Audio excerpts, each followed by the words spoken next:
Welcome back to special focus. Kavach ఉంది, ఢోకా లేదన్నారు. Interlocking system భేష్ అన్నారు.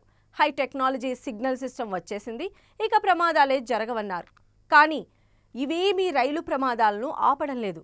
నెల రోజుకో ట్రైన్ యాక్సిడెంట్ కామన్ అయిపోయింది.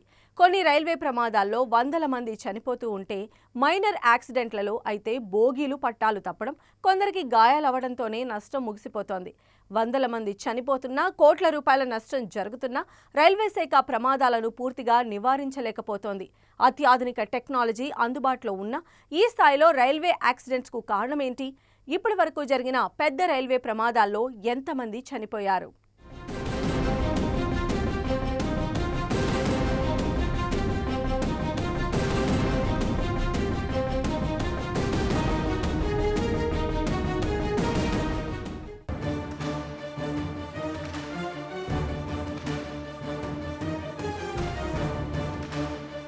మానవ తప్పిదమా, టెక్నాలజీలో లోపమా?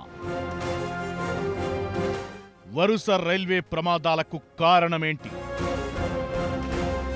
ప్రాణనష్టం ఎక్కువగా ఉంటున్నా జాగ్రత్తలేవి? గతమంతా ఘనమే, కాని ఇప్పుడే అంతా విషాదం. ఇది రైల్వే శాఖ పరిస్థితి. ఏ టెక్నాలజీ లేని సమయంలోనే మాన్యువల్గా నడిచినప్పుడే ట్రైన్ యాక్సిడెంట్లు పెద్దగా జరిగేవి కాదు. టెక్నాలజీ, అడ్వాన్స్డ్ సిగ్నల్ సిస్టమ్ అన్నీ వచ్చాక పెను విషాదాలు చోటు చేసుకుంటున్నాయి. ఒక్కో ట్రైన్ యాక్సిడెంట్లో వందల మంది చనిపోయిన ఘటనలు ఉన్నాయి. ఈ మధ్య జరిగిన రైల్వే ప్రమాదాల్లో ప్రాణ నష్టమేమీ జరక్కపోయినా పట్టాలు తప్పడం, బోగీల లింకులు తెగిపోవడం, గాయపాటంతోనే నష్టం ఎండవుతూ వస్తోంది. ఏడాది కింద ఒడిశాలో జరిగిన రైలు యాక్సిడెంట్ అయితే మరిచిపోలేని విషాదాన్ని నింపింది.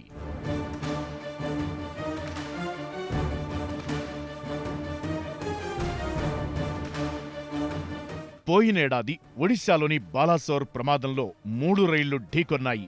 233 మంది చనిపోగా 900 మందికి పైగా గాయపడ్డారు. ఇదే ఈ మధ్య జరిగిన అతిపెద్ద ట్రైన్ యాక్సిడెంట్. ఆ తరువాత పలుచోట్ల ట్రైన్లు ట్రాక్ తప్పినా, బోగీలు అదుపు తప్పి కింద పడినా పెద్దగా ప్రాణనష్టమేమీ జరగలేదు. ఇప్పుడు జార్ఖండ్లోని ఓ గూడ్స్ రైలు పట్టాలు తప్పి మరో ట్రాక్ పైకి బోగీలు ఒరగడంతో అదే లైన్లో వచ్చిన హౌరా ముంబై ఎక్స్ప్రెస్ ఢీ కొట్టడంతో 18 బోగీలు పట్టాలు తప్పాయి. ఈ ప్రమాదంలో 2 చనిపోగా 60 మందికి పైగా గాయపడ్డారు. నెల రోజుల క్రితం జరిగిన కంచన్జంగా ఎక్స్ప్రెస్ ప్రమాద ఘటనలో కూడా పలువురు గాయపడ్డారు.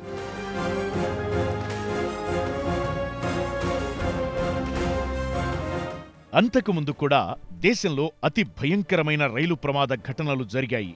1981లో బీహార్లో జరిగిన రైలు ప్రమాదంలో దాదాపు 800 మంది చనిపోయారు. భాగమతి నదిలో రైలు పడిపోవడంతో భారీగా ప్రాణనష్టం జరిగింది. 1995లో జరిగిన ఫిరోజాబాద్ రైలు ప్రమాదంలో 358 మంది చనిపోయారు. పురుషోత్తం ఎక్స్ప్రెస్, కాలిండి ఎక్స్ప్రెస్లు ఢీకొనడంతో ప్రమాదం జరిగింది. ఇక అవధ్ అస్సాం ఎక్స్ప్రెస్ దుర్ఘటనలో 268 మంది ప్రాణాలు కోల్పోయారు. మరో 359 మంది గాయపడ్డారు. 1999 ఆగస్టు 2న బ్రహ్మపుత్ర మెయిల్ రైలు, అవధ్ అస్సాం రైళ్లు ఢీకొన్నాయి.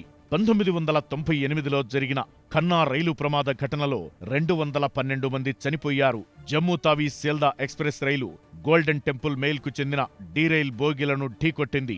పంజాబ్లోని ఖన్నాలో ఈ ఘటన జరిగింది. జ్ఞానేశ్వరి ఎక్స్ప్రెస్ రైలు ప్రమాదంలో 170 మంది మరణించారు. ఆ తరువాత కూడా ప్రభుత్వాలు ఎంత జాగ్రత్తలు తీసుకుంటున్నా ప్రమాదాలు తగ్గడం లేదు. ఇంజిన్, కోచ్లను కలిపే కప్లింగ్ విరిగిపోవడం, రైలు 2 భాగాలుగా విడిపోవడం, ఎదురెదురుగా వచ్చి ట్రైన్లు ఢీకొట్టడం, వెనక నుంచి వచ్చి మరో ట్రైన్ను ఢీకొట్టడం వంటివి జరుగుతూనే ఉన్నాయి.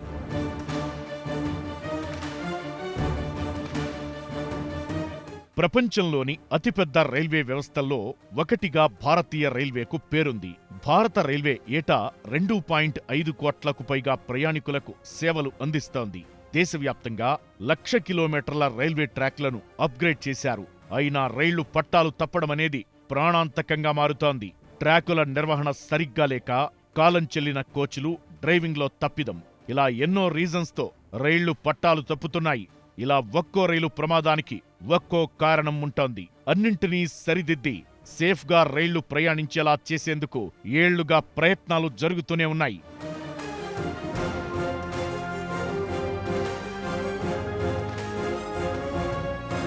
రైమని దూసుకెళ్లే వేగం, రెప్పపాటులో జరిగే తప్పిదం, వేల మంది ప్రయాణించే రైలు ఆదమరిచి చేసే చిన్న మిస్టేక్స్ యాక్సిడెంట్లకు కారణమవుతున్నాయి. వందల మంది ప్రాణాలు తీసుకుంటున్నాయి రైలు ప్రమాదాలు. ఇంత టెక్నాలజీ ఉన్నా, అనుభవజ్ఞులైన ఆఫీసర్లు ఉన్నా ఎందుకు యాక్సిడెంట్లను తగ్గించలేకపోతున్నారు? రైలు ప్రమాదాలపై తప్పు ఎక్కడ జరుగుతోంది? కవచ్ వ్యవస్థ ఏమైంది? ఇంటర్లాకింగ్ సిస్టమ్ పనిచేయడం లేదా? రైల్వే పైలట్లు నెగ్లెక్ట్ చేస్తున్నారా? ఓవరాల్గా ట్రైన్ యాక్సిడెంట్లలో మిస్టేక్ మనిషిదా లేక టెక్నాలజీదా? ఈ ప్రమాదాల నుంచి గట్టెక్కేదెలా? ప్రయాణికుల ప్రాణాలకు భరోసా కల్పించేదెవరు?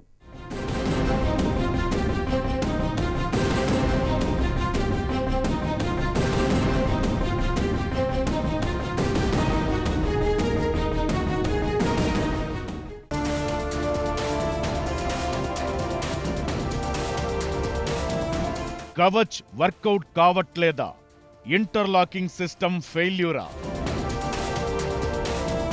ట్రైన్ యాక్సిడెంట్లలో తప్పు మనిషిదా లేక టెక్నాలజీదా? ఆగని రైల్వే ప్రమాదాలతో ప్రయాణికుల ప్రాణాలకు భద్రత ఏది? ప్రమాదం అంటేనే అనుకోకుండా జరుగుతుంది. కొన్నిసార్లు నిర్లక్ష్యం, మానవ తప్పిదం, వాడుతున్న టెక్నాలజీలో లోపంతో కూడా యాక్సిడెంట్లు కావచ్చు. అయితే రైల్వే ప్రమాదాలకు మాత్రం అంతు చిక్కడం లేదు. గత 10 ఏళ్లలో జరిగిన ఏ ఒక్క ట్రైన్ యాక్సిడెంట్కు పక్కా ఇది కారణమని చెప్పలేకపోతోంది రైల్వే శాఖ. ఏదైనా ప్రమాదం జరిగినప్పుడు హడావుడి చేయడం, చనిపోయిన వారి కుటుంబాలకు, గాయపడిన వారికి సాయం చేయడం, విచారణలు అంటూ కమిటీలు వేయడంతో సరిపెడుతోంది. లాంగ్ టర్మ్లో ట్రైన్ యాక్సిడెంట్ల నివారణకు చర్యలు తీసుకోవడం లేదు.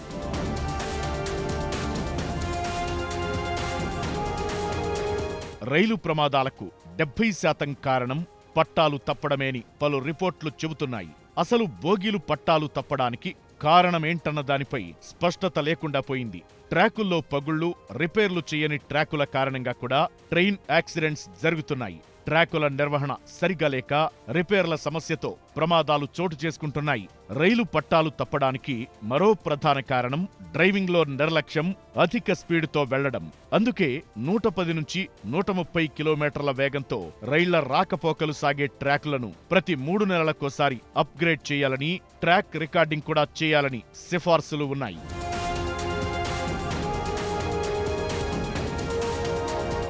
రైలు ప్రమాదాల నివారణకు కవచ్ ఎలక్ట్రానిక్ ఇంటర్లాకింగ్ సిస్టమ్ను తీసుకొచ్చారు. 2 రైళ్లు ఒకే సమయంలో ఒకే ట్రాక్ పైకి రాకుండా చూసి పట్టాలను కేటాయించే వ్యవస్థనే ఈ ఎలక్ట్రానిక్ ఇంటర్లాకింగ్ సిస్టమ్. ట్రాక్ పూర్తిగా ఖాళీగా ఉంది, ఇక రైలు వెళ్లొచ్చనే వరకు గ్రీన్ సిగ్నల్ ఇవ్వకుండా ఆపుతుంది. ఒకవేళ ఏదైనా అడ్డుగా ఉంటే సిగ్నల్ రెడ్ కలర్లో ఉంటుంది.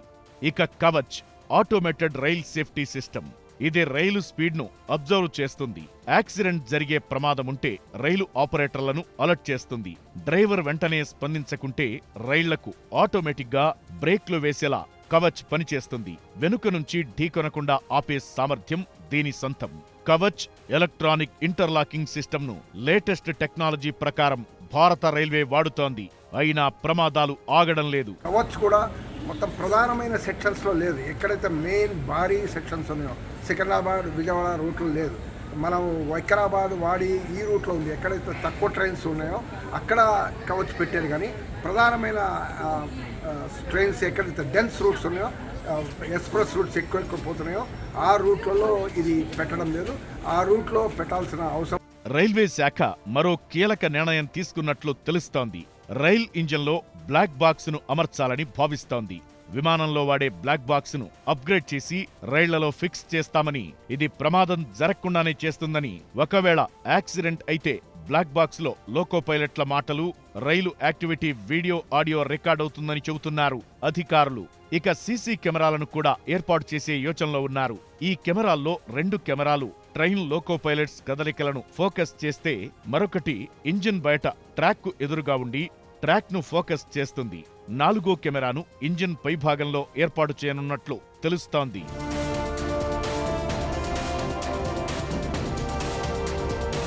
కవచ్ ఎలక్ట్రానిక్ ఇంటర్లాకింగ్ సిస్టమ్ పూర్తి స్థాయిలో పనిచేయడం లేదు. కొంతవరకు సక్సెస్ రేటు ఉన్నా ప్రమాదాలను కంట్రోల్ చేయడం కష్టంగానే ఉంది. అందుకే త్వరలోనే బ్లాక్ బాక్స్ ప్రయోగానికి రెడీ అయింది రైల్వే శాఖ. దాంతోపాటు సిగ్నల్ సిస్టమ్ను ఇంకా అప్గ్రేడ్ చేయాల్సిన అవసరముంది. మానవ తప్పిదాలను కూడా సరిచేసే అన్ని విభాగాలు అలర్ట్ గా పనిచేసేలా చర్యలు తీసుకోవాలని ఫిక్స్ అయింది రైల్వే డిపార్ట్మెంట్. అటు ప్రతిపక్షాల నుంచి తీవ్ర విమర్శలు వస్తున్న నేపథ్యంలో ప్రయాణికుల సేఫ్టీ దృష్ట్యా పకడ్బందీ చర్యలకు రెడీ అయింది రైల్వే శాఖ.